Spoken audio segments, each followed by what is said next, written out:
Vamos a João, o Evangelho, no capítulo 16. E vamos então considerar nessa noite os primeiros 24 versos. João 16, do verso 1 ao 24, dando sequência em nossas exposições neste Evangelho. Ouçamos, meus irmãos, com todo interesse, afinal essa é a voz de Deus, do nosso Deus, o Criador dos céus e da terra e o nosso sustentador. João capítulo 16, do verso 1 ao 24, a palavra do nosso Deus nos diz assim: Tenho-vos dito estas coisas para que não vos escandalizeis. Eles vos expulsarão das sinagogas. Mas vem a hora em que todo o que vos matar julgará com isso o tributar culto a Deus. Isto farão porque não conhecem o Pai, nem a mim. Ora, estas coisas vos tenho dito para que, quando a hora chegar, vos recordeis de que eu vos disse. Não vos disse desde o princípio, porque eu estava convosco. Mas agora vou para junto daquele que me enviou. E nenhum de vós me pergunta: para onde vais? Pelo contrário, porque vos tenho dito estas coisas, a tristeza encheu o vosso coração. Mas eu vos digo a verdade: convém-vos que eu vá, porque se eu não for, o Consolador não virá para vós outros. Se porém eu for, eu vos enviarei. Quando ele vier, convencerá o mundo do pecado, da justiça e do juízo.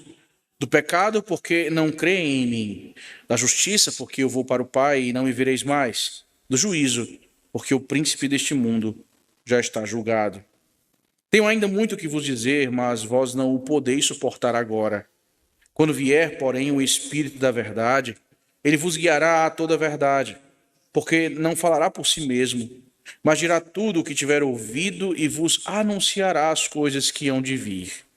Ele me glorificará, porque há de receber do que é meu e vô-lo há de anunciar.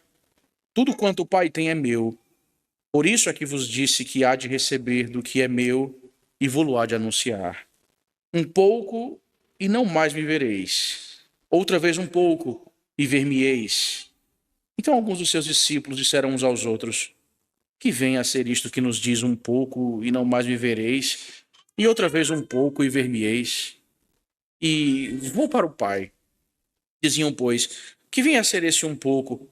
Não compreendemos o que quer dizer. Percebendo Jesus que desejavam interrogá-lo, perguntou-lhes: indagais entre vós a respeito disto que vos disse, um pouco e não me vereis, e outra vez um pouco e ver-me-eis? Em verdade, eu vos digo que chorareis e vos lamentareis, e o mundo se alegrará. Vós ficareis tristes, mas a vossa tristeza se converterá em alegria. A mulher, quando está para dar à luz, tem tristeza, porque a sua hora é chegada. Mas, depois de nascido o menino, já não se lembra da aflição, pelo prazer que tem de ter nascido ao mundo um homem. Assim também agora vós tendes tristeza, mas outra vez vos verei. O vosso coração se alegrará, e a vossa alegria ninguém poderá tirar. Naquele dia nada me perguntareis. Em verdade vos digo, se pedirdes alguma coisa ao Pai, ele vô-la concederá em meu nome. Até agora nada tendes pedido em meu nome. Pedi e recebereis, para que a vossa alegria seja completa. Amém. Vamos orar, meus irmãos. Santo e eterno Deus, bendita é a tua palavra. Bendito é o Senhor que nos tem trazido bênção, graça e misericórdia sem medida. Ajuda-nos, Senhor Deus, para que a tua palavra seja clara aos nossos ouvidos, ao nosso coração, que haja lugar fértil para que as tuas santas sementes possam prosperar e criar raízes fortes, ó Deus. Que a tua palavra, então, nos encoraje e, mais uma vez, esse dia nos alimente, para que sejamos preparados para mais uma semana à frente de nós. Esse é o nosso pedido, Senhor. Nós oramos a Ti, suplicando estas coisas em nome de Jesus. Amém. Nas horas que antecedem a cruz, meus irmãos, Cristo prepara os seus discípulos para uma realidade que o próprio texto nos confirma ou aponta, ou seja, para uma realidade que eles ainda não conseguem compreender. Aquilo que lhes parecia perda, tristeza e derrota, segundo as palavras do próprio Cristo, na verdade, fazia parte do próprio propósito soberano do Senhor para que a própria redenção do povo de Deus fosse então consumada e para a própria vinda do Espírito Santo. Portanto, aqui Cristo corrige a percepção e o sentimento dos seus discípulos, que ao invés de tristeza e lamento, os olhos daqueles homens percebessem por meio da fé que o que estaria prestes a acontecer teria a ver absolutamente com a exaltação do próprio Filho de Deus. E, portanto, mesmo que isto acontecesse em meio a dores extremas e muito sofrimento, eles não deveriam se entristecerem. Pelo contrário, tudo aquilo não seria sinal de derrota, mas da vitória triunfante do Senhor dos Senhores sobre os seus inimigos. Nós, meus irmãos, muitas vezes nos deparamos com certas tristezas e com sentimentos que têm a ver ou se relacionam com isso, porque nós não aprendemos a olhar as coisas da maneira como o Senhor nos diz que devemos perceber. E por isso, então, nós não enxergamos muitas vezes o quadro ou o cenário completo e perdemos muitas oportunidades de, ao invés de sentirmos tristezas e dores, na verdade, enxergarmos como o Senhor tem conduzido todas as coisas para a afirmação da sua própria glória. Veja, Cristo se ausentaria dos seus discípulos, é verdade, e isso é doloroso para eles, mas isso é parte dos próprios desígnios santos do Senhor para que a redenção seja consumada, para que o Consolador seja derramado, para que os seus próprios discípulos continuem a fazerem o que foram chamados para fazer. Portanto, Cristo os chama para olharem para além das suas próprias tristezas, porque, na verdade, embora estivessem ausentes de Cristo fisicamente, eles nunca estariam ausentes e abandonados pelo próprio Senhor Jesus Cristo. O que nós temos, meus irmãos, então, é Cristo nos ensinando, na medida em que ensina aos seus discípulos aqui no próprio texto, que a partida dele é sinal de glória e de seu absoluto controle sobre a história, e não uma retirada estratégica de alguém que se vê em dificuldade no meio do próprio campo de batalha. Por isso, meus irmãos, nessa noite, o que o texto nos ensina é que, porque sua partida resultaria na vinda do próprio Espírito Santo de Deus e na consumação da redenção, Cristo então ensina aos seus discípulos a interpretarem sua tristeza presente à luz da alegria futura. É para este lugar que Cristo então conduz o coração dos seus discípulos, em virtude de tudo que aconteceria a partir da ida de Cristo ao Pai, ou seja, a própria vinda do Espírito e a consumação da obra da redenção. Os discípulos eram chamados a interpretarem o sentimento de tristeza exatamente à luz da alegria futura indizível. É assim que o texto, meus irmãos, se estrutura diante de nós. Portanto, na primeira parte dele, ou seja, dos versos 1 ao 11, Cristo mostra que a tristeza dos discípulos não deve ser interpretada por eles como um sinal de derrota, e sim de vitória. São essas as palavras de Cristo, meus irmãos, exatamente nessa porção. Veja, tenho-vos dito estas coisas para que não vos escandalizeis. Assim, as palavras de Cristo continuam. Nós estamos exatamente nos últimos discursos ou nos últimos momentos de Cristo antes da sua crucificação, como nós temos bem sabido até aqui. Na sessão passada, no capítulo passado, ele havia falado a partir da relação entre a videira verdadeira e os ramos, que somos nós, sobre as implicações da hostilidade daqueles que não pertencem à videira verdadeira em relação aos ramos anexados ou que fluem e brotam a partir dela. Cristo mostrou aos seus discípulos, então, que eles não são aceitos e bem recebidos, mas são tolerados. E tudo isso por causa da identificação entre o povo de Cristo e o próprio Cristo enquanto cabeça. Ele, então, continua exatamente nesse mesmo tom e no meio da tristeza aparente dos discípulos, Cristo chama para que eles então encarem tudo isso não como um sinal de derrota e sim de vitória. Por isso ele continua: tenho-vos dito estas coisas, ou seja, tudo o que ele já havia afirmado, para que não vos escandalizeis, ou seja, para que vocês não desfaleçam, para que vocês não sejam pegos de surpresa, para que vocês então sejam instruídos de antemão a respeito dos dias à frente. E o que haveria de acontecer? Ora, a manifestação da hostilidade entre os ímpios, o Senhor e seu povo, seriam cada vez mais acentuadas. Por isso Cristo diz: eles vos expulsarão das sinagogas. Mas vem a hora em que todo o que vos matar julgará com isso tributar culto a Deus. Então Jesus, meus irmãos, inicia essa sessão preparando os seus discípulos para acontecimentos que, aos olhos humanos, parecem incompatíveis com o reino que triunfa. Que reino e que evangelho triunfante é esse que se porá em uma situação de experimentar perseguição por parte dos adversários? Eu não estou percebendo aqui o teor de vitória embutido. Parece o oposto. Eles estão correndo e acossados, acuados contra a parede. Não parece ser um enredo que evoca algum tipo de glória e de triunfo. Esses são os olhos humanos interpretando equivocadamente a realidade ao redor. É verdade que, pelos indicadores meramente humanos, esses não são sinais de triunfo, mas, sob a ótica do próprio Evangelho, sobre o que é a própria verdade, eis um sinal exato que aponta para o triunfo do reino de Deus e para a vitória do Evangelho. Eles seriam expulsos das sinagogas e seriam perseguidos, tendo a sua própria vida arriscada. Por quê? Ora, exatamente porque afirmam a verdade. Ou seja, é exatamente a hostilidade e perseguição dos inimigos do Evangelho que apontam então para a verdade que incomoda e sufoca os corações naturalmente caídos.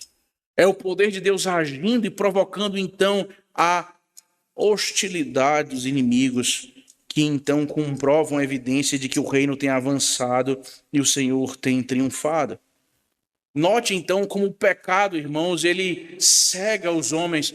Esses homens religiosos estariam a ponto ou apostos, dispostos a derramar sangue, julgando, ao fazer isso, estarem cultuando verdadeiramente a Deus. Mas é interessante que no meio desse cenário perigoso, Cristo não diz que irá livrá-los disso. Cristo não promete qualquer tipo de livramento dessa condição, de livramento da oposição. Cristo instrui os seus discípulos para que eles compreendam a oposição. Compreender a oposição não no sentido de acatar as suas próprias diretrizes ou achar que não há oposição e sim que podemos dar as mãos, mas que eles entendam o que acontece, como acontece e por que acontece. Ou seja, Cristo adverte os seus discípulos. E a advertência do Senhor é um sinal de preservação. Ele está dizendo: isto acontecerá. E por que acontecerá? Mais uma vez, exatamente por causa da identificação do cabeça com o corpo, que é exatamente a igreja. No verso 3, Cristo afirma: isto farão porque não conhecem o Pai nem a mim. Como nós já sabemos, inclusive pelo último sermão, que apontou para essa relação de ódio por parte dos ímpios e em relação à luz, que denuncia os seus pecados, nós temos visto, irmãos, que a perseguição não é simplesmente um dado cultural, não é um extrato produto de relações meramente humanas, mas a perseguição nasce exatamente, meus irmãos, por conta de sua raiz espiritual.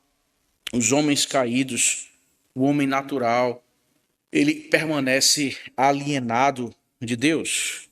E é exatamente por isso que ele rejeita não só tudo que aponta para a revelação divina, mas todos aqueles que a abraçam, todos aqueles que a subscrevem, todos aqueles então que vivem debaixo dela. Portanto, essa hostilidade, essa rivalidade que chega ao ponto de disposição para derramar sangue, é simplesmente a continuação da hostilidade do homem caído contra o seu Senhor, vistos desde o Éden, e ecoando e dando tom da relação entre o homem caído e o próprio Deus. Por isso, então, que ainda nesse tom de advertência, apontando para a tristeza sentida por aqueles homens, não como sendo um sinal de derrota, mas sim de vitória, que Cristo então continua a prepará-los. Ele diz que não havia necessidade anterior de serem conhecedores dessas palavras, afinal de contas, o próprio Cristo estava com eles.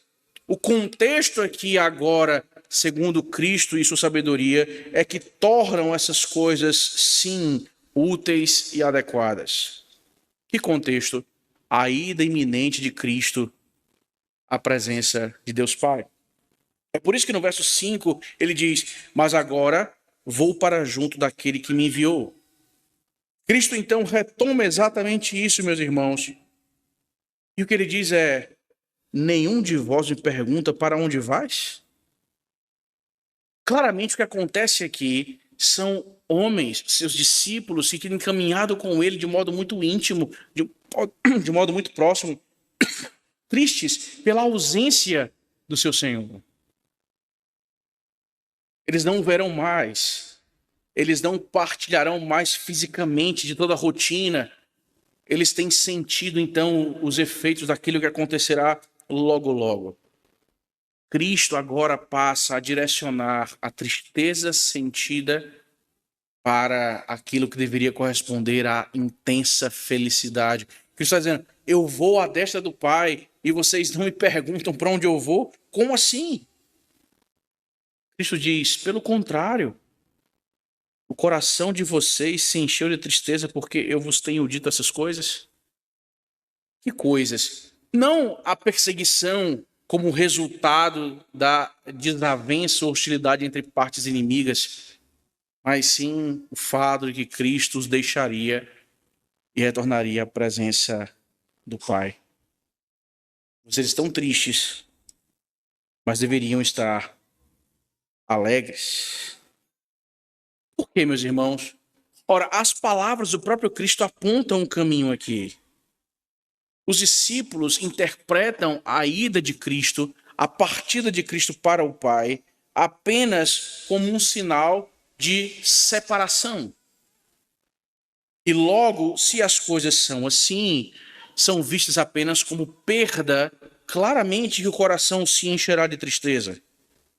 Cristo então mostra que a ausência não deve ser sinônima de perda, que a ausência não deve ser sinônima de separação pura e simples, mas a ausência, irmãos, deve ser interpretada, compreendida como consumação e exaltação do próprio Filho de Deus. Em outras palavras, vocês deveriam estar absolutamente felizes porque eu serei glorificado. A consumação aqui é apontada exatamente por meio de um Cristo longânimo, que entende a limitação dos seus próprios discípulos, do seu povo, e que explica palavra por palavra, calmamente, descendo à necessidade de sua própria criatura, corrigindo o olhar dos seus discípulos. Ele diz no verso 7, eu vos digo a verdade, convém a vocês que eu vá, porque se eu não for, o Consolador não virá para vós outros. Se, porém, eu for, eu vou-lo enviarei. Notem, irmãos, que Cristo não redefine as coisas. Cristo mostra o que as coisas de fato são. É o nosso olhar enviesado que redefine ou que ressignifica a verdade. Cristo aponta exatamente para o que as coisas de fato são. E nesse sentido é o que nós temos aqui. Convém a vocês que eu vá. Essa é uma declaração surpreendente, meus irmãos, nas palavras de Cristo. Porque aquilo que parecia sinônimo de maior tragédia e dor para os seus próprios discípulos era, na verdade, um sinal e evidência de uma das maiores bênçãos preparadas e concedidas pelo Senhor ao seu povo. A ida do Filho ocasionaria então o caminho para a vinda do Consolador. Eles estão tristes com a partida e é natural que sintam isso. Mas Cristo diz: não está perdido. Esse não é um sinal de retirada fracassada.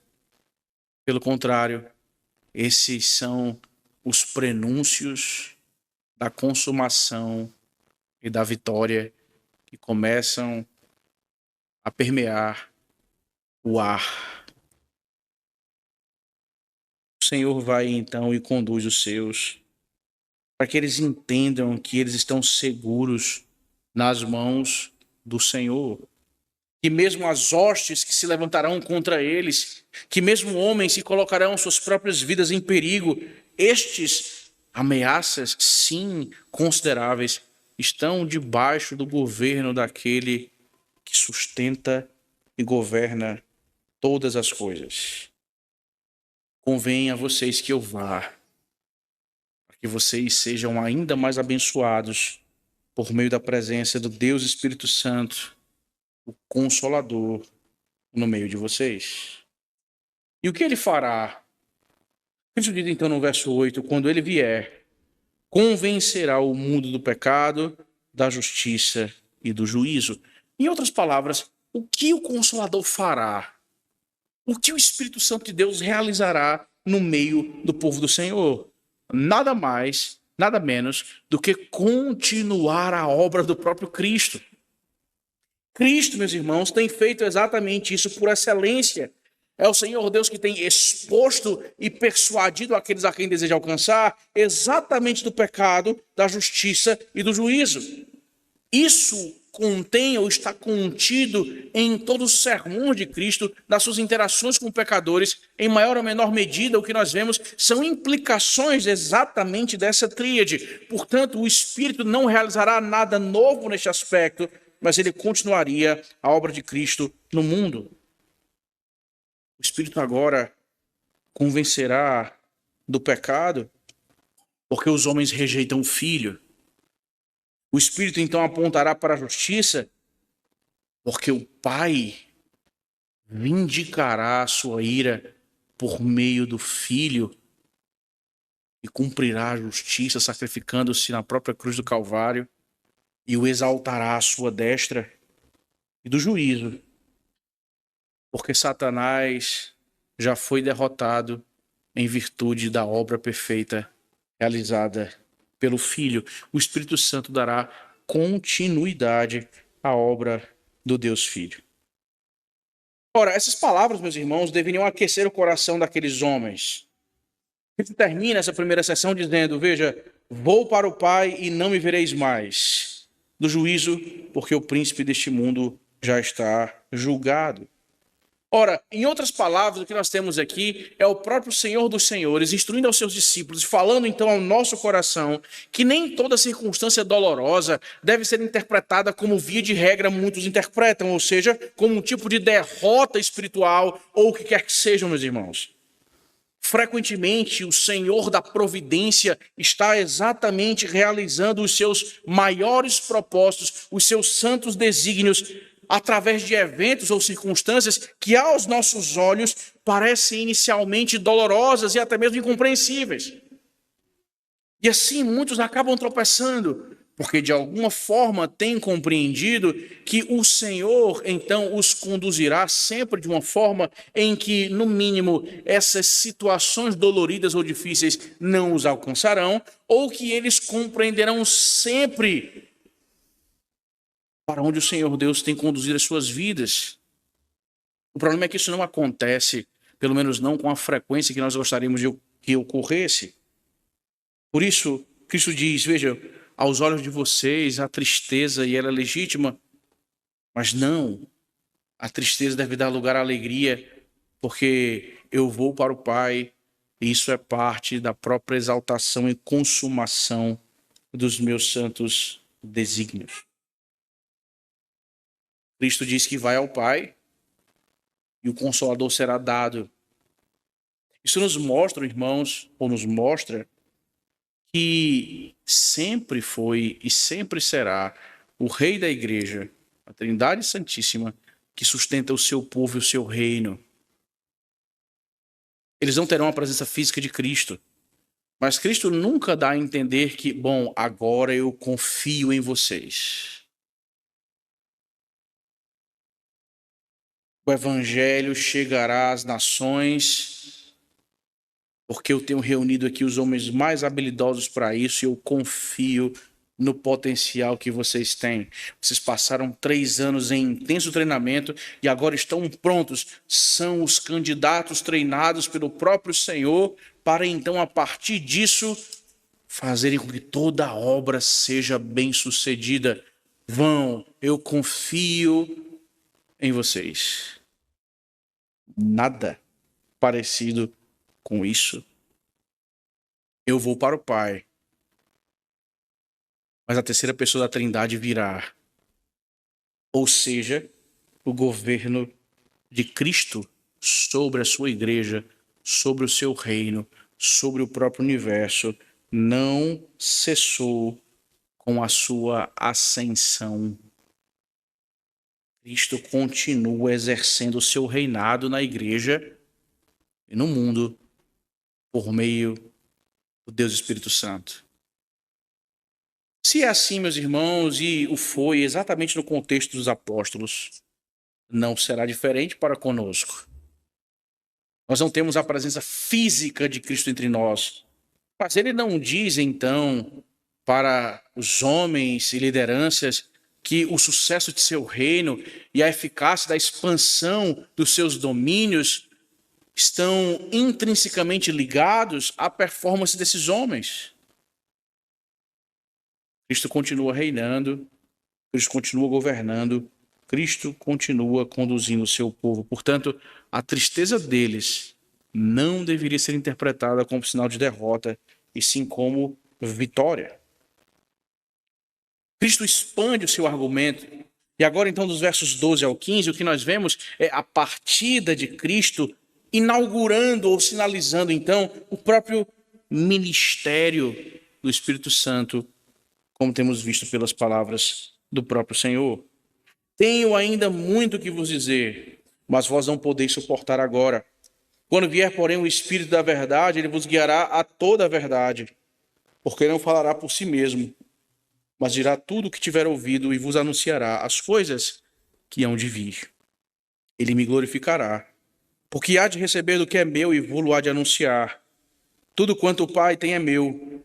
Por isso é que vos disse que há de receber do que é meu e vou-lo há de anunciar.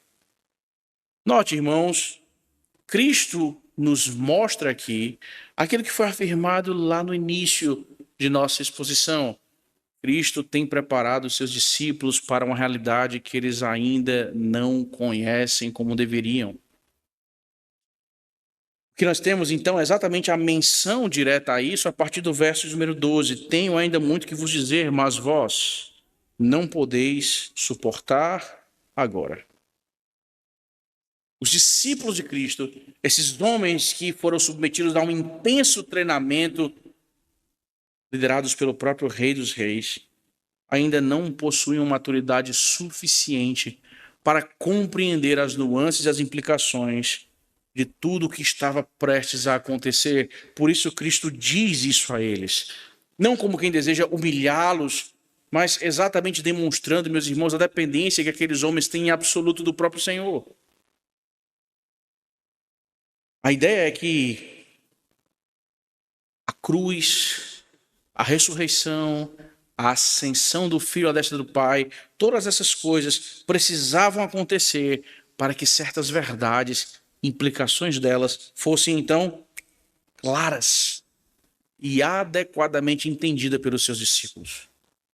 Por isso, então, ele diz: vocês não podem suportar agora, mas logo, logo vocês entenderão. E quem os fará compreender essas coisas? Mais uma vez, o próprio exercício ou a ação do Espírito Santo de Deus entre eles.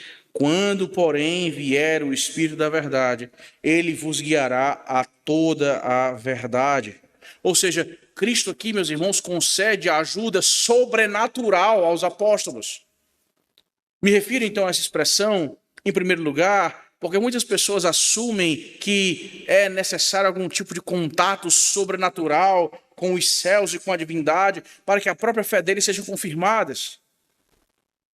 Por isso, o investimento em tantos eventos para que, de alguma forma, esse tipo de relacionamento aconteça ou ocasião se torne concreta. Eu preciso de uma experiência sobrenatural com o Senhor. Eu preciso disso para entender que, de fato, a minha fé é verdadeira. O que nós temos aqui, irmãos, é exatamente a realidade de que tudo, absolutamente tudo, que envolve a própria Trindade em seu relacionamento com o mundo criado e trazido à existência por ela, em alguma medida, é exatamente sobrenatural.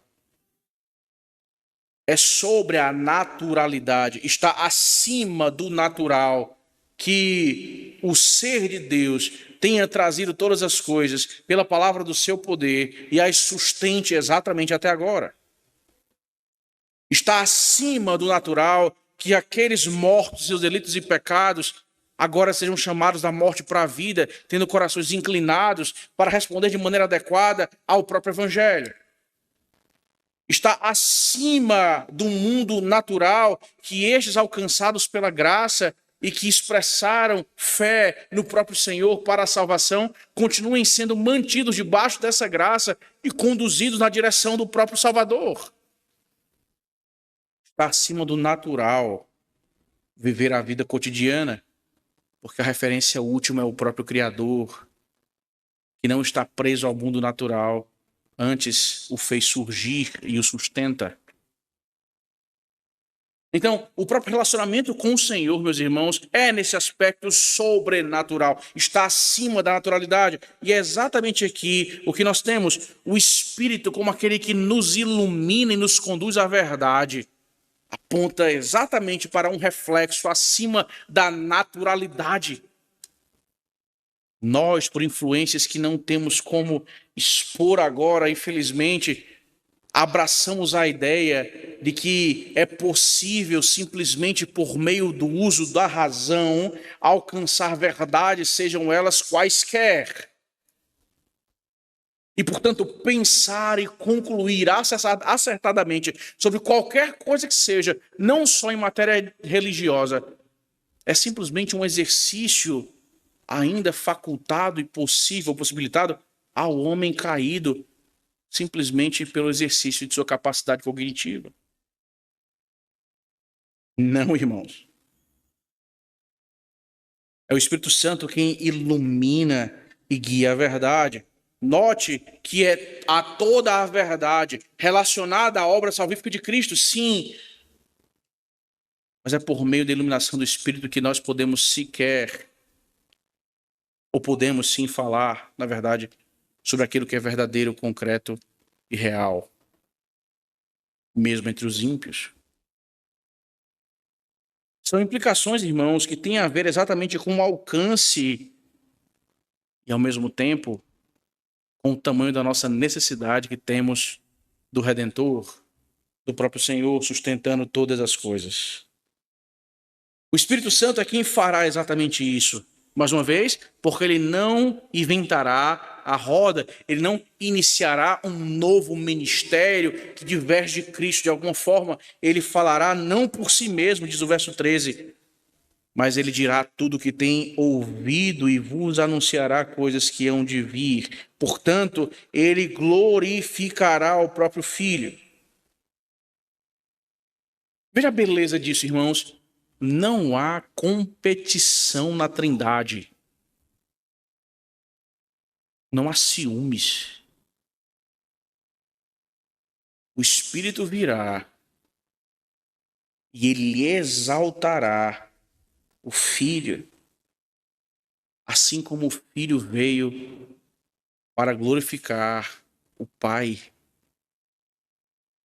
Amor absolutamente perfeito em meio a um relacionamento absolutamente perfeito. O Espírito Santo de Deus não inauguraria uma era independente ou diferente, mas ele comunicará aquilo que pertence ao próprio Cristo.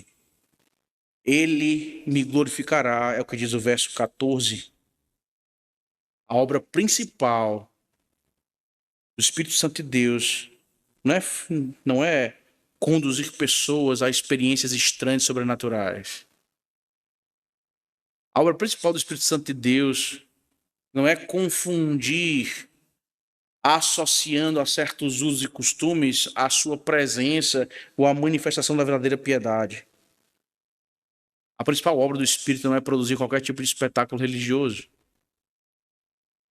A obra do Espírito, meus irmãos, é tornar Cristo conhecido, amado, compreendido e exaltado. Ele é como aquele que, de acordo com a ilustração de um eminente pastor, que se dispõe a falar aos recônditos da câmara profunda do coração para convencer a noiva acerca da beleza do noivo, de como ele é indispensável, como ele é amoroso, como ele é maravilhoso, como ele é inigualável. Esse é o Espírito Santo de Deus. Portanto, se é assim, se o parâmetro aponta nessa direção, significa dizer, irmãos, que a nossa régua, que a nossa medida, deve contemplar e considerar exatamente isso. Toda obra do Espírito que não produz maior estima e amor por Cristo não é obra do Espírito. Toda obra supostamente do Espírito que não produz mais comprometimento, mais amor, mais desejo, mais vontade de conhecer ao Senhor e servi-lo e viver para Ele, não é obra do Espírito. Isso nos ajuda, então, a entender que pessoas têm confundido a obra do Espírito e têm sido, então, induzidas ou conduzidas a pensarem, de maneira equivocada, que realmente eles têm experimentado uma visitação sobrenatural por parte da terceira pessoa da Trindade. E então, avivamentos vêm surgindo. Qual foi o último? Asbury ou Asbury, enfim. Há quanto tempo? Quanto durou?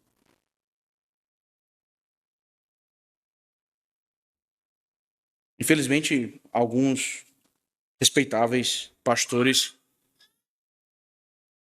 endossaram que o que tem acontecido, o que aconteceu naquele lugar, tratou-se de fato de uma manifestação, de um mover ou de um avivamento do próprio Espírito Santo de Deus no meio daquele lugar, ainda que frutos sólidos não tenham sido encontrados. Se a obra realizada pelo Espírito não redunda em fazer corações ou tornar corações mais ávidos para conhecer, para amar, para compreender, para exaltar e para servir ao Senhor, isso não é obra do Espírito. É algum tipo de espasmo nosso, mas não obra do Espírito de fato. Cristo diz, irmãos, então, que é o próprio Deus Espírito Santo que vai conduzir essas coisas. E aqui nós temos, então, a evidência da obra dele em nossos corações. Qual? Veja, é o Espírito Santo, irmãos, que é apontado pelo próprio Cristo como um intérprete divino da própria obra redentiva. Em outras palavras, sem a iluminação dele, os homens permanecem em densas trevas, incapazes de compreender corretamente as Escrituras. Você tem sido levado às Escrituras, por meio delas você então achou e encontrou Cristo como o suficiente Salvador. Por meio delas então você tem sido levado à prática da piedade. Veja, tudo isso então de fato correspondem a obras do Espírito Santo. O que tira um peso das costas desses homens e também nos ajuda a compreender Afinal, se é o Espírito apontado pelo próprio Cristo que realizará essas coisas, a autoridade do testemunho apostólico desses homens não repousa sobre qualquer outro fundamento que não a própria promessa de Cristo de que o Espírito Santo operaria com a palavra e pela palavra, alcançando quem deseja e endurecendo quem quer, ou a quem quer. Você tem de fato experimentado evidências da obra do Espírito em sua própria vida?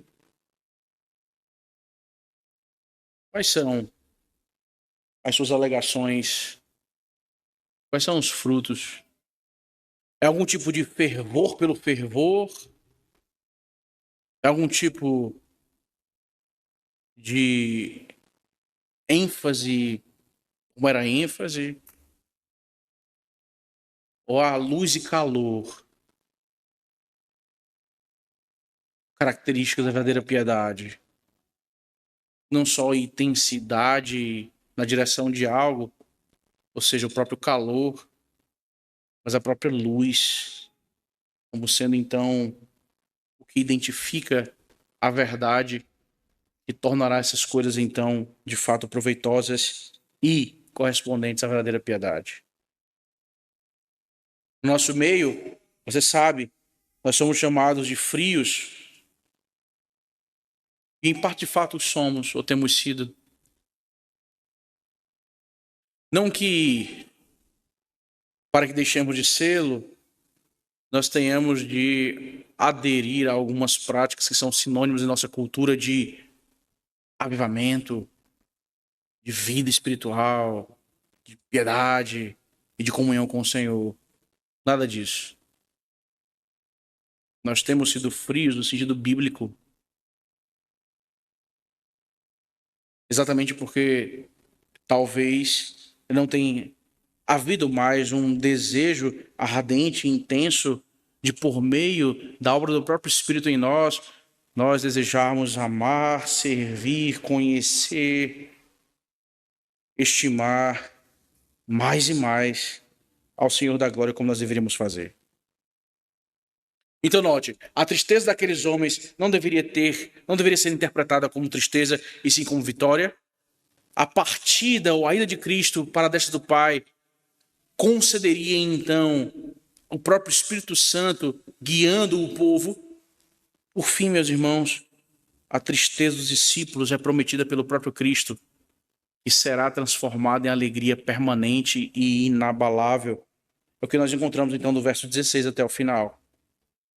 Cristo intensifica a sua linguagem de despedida. Um pouco e não mais vivereis. E outra vez, um pouco e ver-me-eis.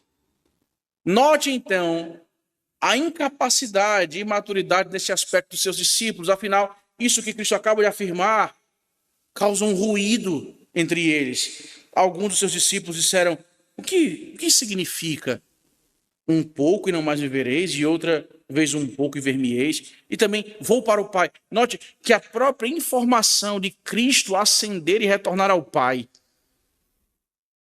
ainda estava um pouco obscurecida na mente daqueles homens. E vou para o Pai, o que significa? Por isso, então, eles, com um pouco de coragem, externam essas dúvidas, ou pelo menos parte delas, e dizem no verso 18, que venha a ser esse um pouco, nós não compreendemos o que quer dizer. Eles ouvem essas palavras e as tomam como palavras pesadas. E aí então surge a pergunta: como a igreja suportará? Como nós passaremos por isso? Um pouco e não mais vivereis. Um pouco e ver-me-eis. Como a igreja suportará isso? Como o povo que tem expressado fé em ti resistirá? Ora, a resposta de Cristo já foi afirmada. E aqui agora, no seu aspecto prático, é trabalhada e exposta pelo próprio Senhor Jesus. A resposta já foi dada. Como o povo suportaria? Como a igreja então se manteria? A resposta é: o Consolador virá. Deus continuará conduzindo o seu povo. Cristo não deixaria os seus discípulos órfãos, sozinhos diante do mundo. Por isso, então, aquilo que para eles é tristeza agora, será, pelas palavras do próprio Cristo, transformado em alegria permanente. Ele diz então, meus irmãos, no verso 20, em verdade vos digo, que chorareis e vos lamentareis, e o mundo se alegrará. Vós ficareis tristes, mas a vossa tristeza se converterá em alegria. Ou seja, ao que ele está se referindo, então, seus discípulos perguntam, o que quer dizer isso? Cristo aponta exatamente para a consumação da redenção. Um pouco e não mais vivereis. Eu estarei à destra do Pai. Outra vez um pouco e ver-me-eis. Eu irei ao meu Pai, mas eu retorno. O que quer dizer com isso? Cristo explica que quando isto acontecer, ou quando a obra da redenção, no sentido de crucificação, ressurreição e ascensão ao Pai acontecerem, a tristeza daria lugar à alegria permanente. Cristo diz, vocês vão chorar, vocês se lamentarão, mas o mundo se alegrará. Em outras palavras, vocês não compreendem ainda a magnitude disso, mas o mundo celebrará que a salvação chegou. Por isso vocês ficarão tristes, mas logo, logo, a tristeza de vocês se converterá em alegria. Vocês compreenderão exatamente o que essas coisas significam e para o que elas apontam. É interessante porque Cristo não minimiza a realidade da dor sentida por esses homens, meus irmãos. O sofrimento deles era verdadeiro. Eles amam ao seu Senhor. Tanto a morte, de maneira legítima, produz dos corações desses homens tristeza.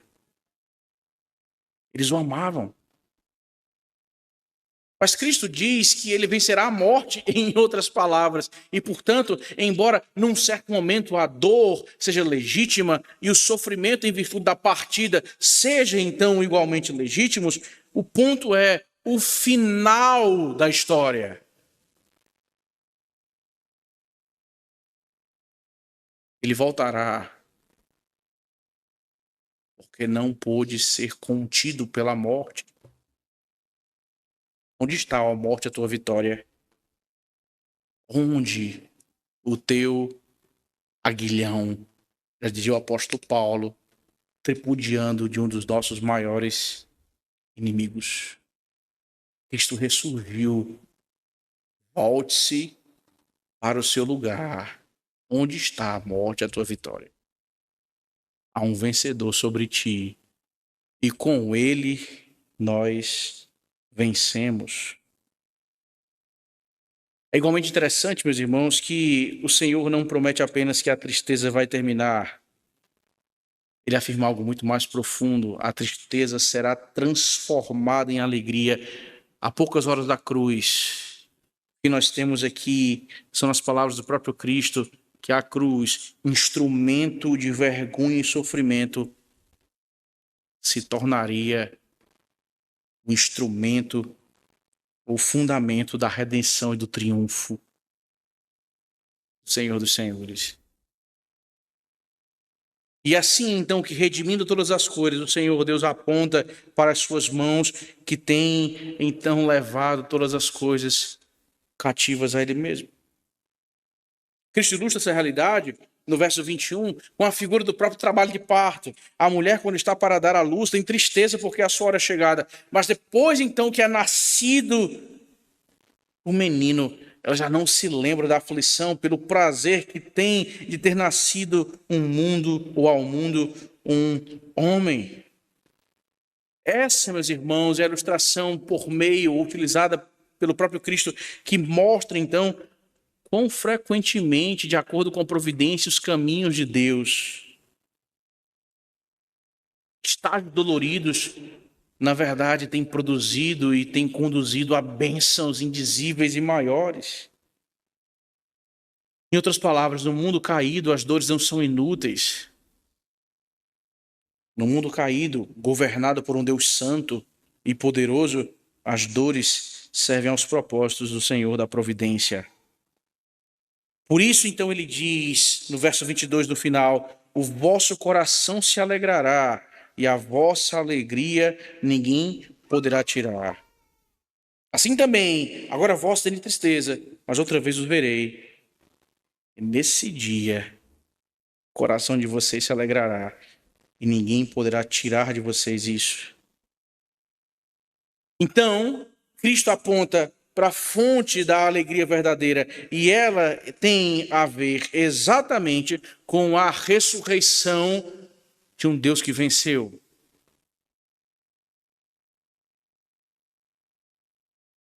Isso nos ajuda a pensar que alegria ou tristeza para nós têm sido reduzidos ou reduzidas da atmosfera um pouco maior que deveriam ser percebidos ou analisados. Alegria e tristeza tem mais a ver, para muitos de nós, com estados do nosso humor, pura e simplesmente. Então, o dia começou meio com o pé esquerdo, como dizem alguns. Eu me sinto um pouco estressado por uma coisa ou outra. O que eu preciso? Conta uma piada. Eu preciso de um vídeo de humor, eu preciso de alguma coisa que tenha o poder de quebrar expectativas e de me conduzir ao riso. Ufa, a alegria foi restaurada. Não, irmãos, essas coisas são mais do que estados de humor. É óbvio que tem a ver com isso, mas são mais do que isso.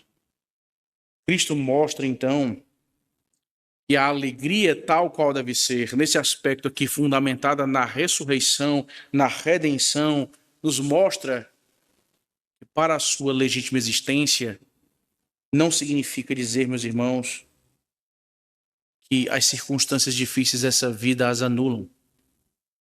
Pelo contrário, Cristo aponta para o que consola o coração daqueles homens. A alegria, de fato, que vocês devem sentir não depende das circunstâncias dessa vida, porque ela repousa numa realidade concreta e objetiva.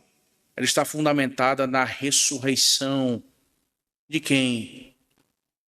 Ele aponta para si mesmo e diz, a minha ressurreição.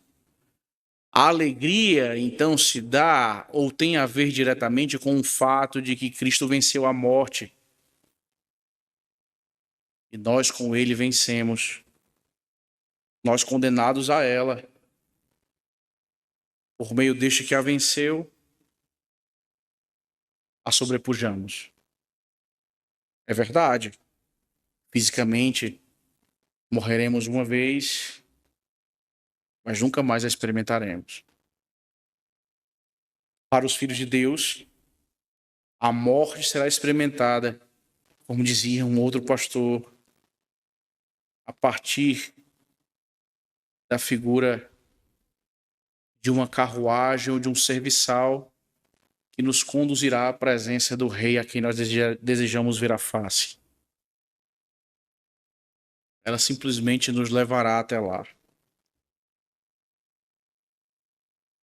Para os que não estão debaixo da aliança com esse Rei, a morte então tem a ver com condenação e juízo. Por isso então, ninguém poderá tirar a vossa alegria, se a alegria de vocês estiver de fato fundamentada em mim, naquele que venceu a morte.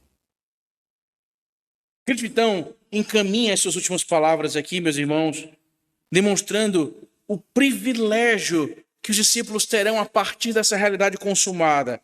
Assim também agora vós tereis tristeza, mas outra vez vos verei, o vosso coração se alegrará e a vossa alegria ninguém poderá tirar. E ele segue, naquele dia nada me perguntareis.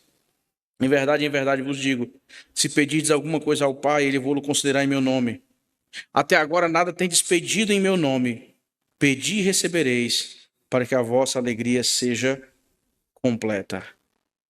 Tudo quanto pedirdes em meu nome, ou se pedirdes alguma coisa ao Pai, ele vô-la considerar em meu nome. Ou seja, a obra consumada de Cristo, então, na cruz do Calvário, inauguraria um novo privilégio para nós, o seu povo. Qual?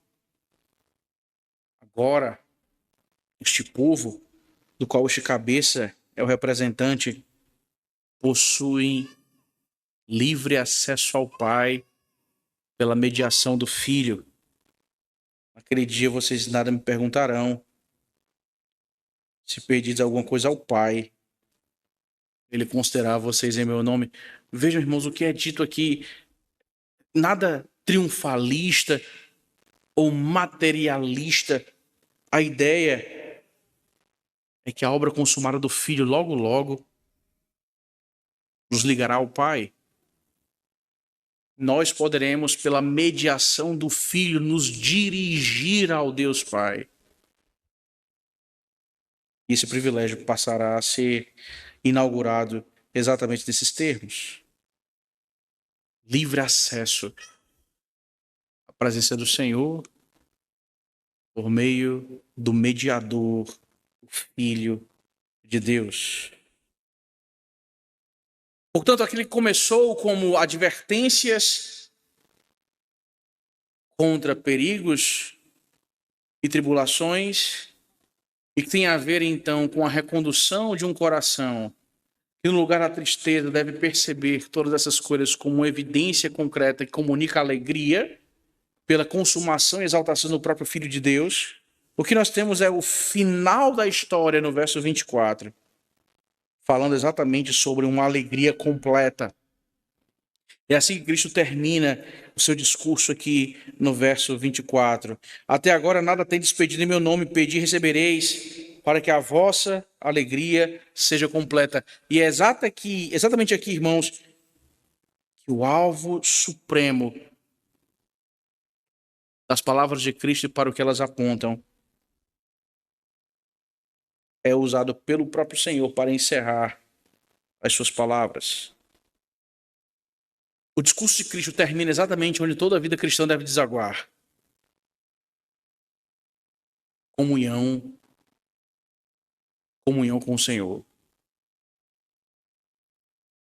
A alegria completa tem a ver com o contexto de dirigir-nos ao Pai em nome do Filho para receber do Senhor aquilo que nós necessitamos. Como filhos se dirigirão ao Pai por meio do Filho mais velho e incomparável. A vida cristã, então, ela encontra a sua consumação exatamente aqui, na comunhão com o Senhor. Ou seja, a alegria plena, irmãos, nunca poderá ser encontrada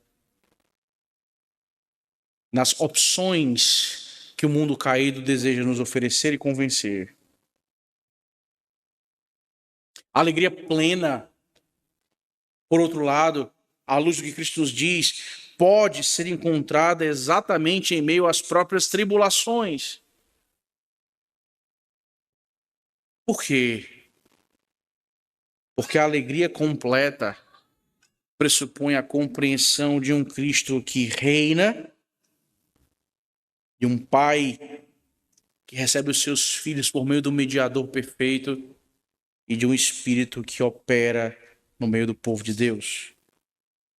A alegria completa mira ou considera as perfeições da Trindade e como essas coisas se relacionam conosco, pertencemos ao Senhor.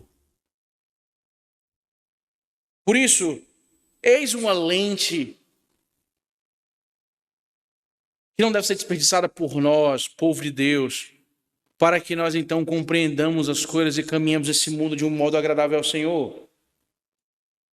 Em outras palavras, as nossas tribulações, as nossas tristezas, as nossas dores, as nossas aflições, elas necessariamente devem ser interpretadas, meus irmãos, à luz exatamente da ressurreição de um Cristo vitorioso.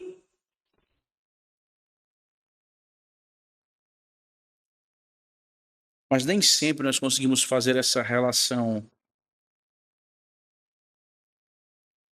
As nossas demissões ou as nossas admissões no mercado de trabalho parecem não considerar de maneira muito direta essa condição a partir da qual a alegria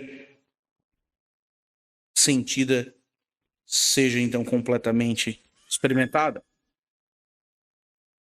Os nossos filhos que padecem hora ou outra e tal situação não parece ser frequentemente relacionada ou interpretada à luz da ressurreição de um Cristo vitorioso. Os nossos demais problemas parecem carecer exatamente do mesmo fundamento. Nós temos dificuldade em relacionar o que nós entendemos ser prejuízos ou dores ou o que quer que seja a ressurreição de Cristo. Cristo aponta para esse fundamento, para que nós entendamos então que não só toda tristeza um dia cessará, mas de que no meio de todas essas coisas ele tem trabalhado no coração de seu povo e fortalecido os seus discípulos na fé. Olhe para a história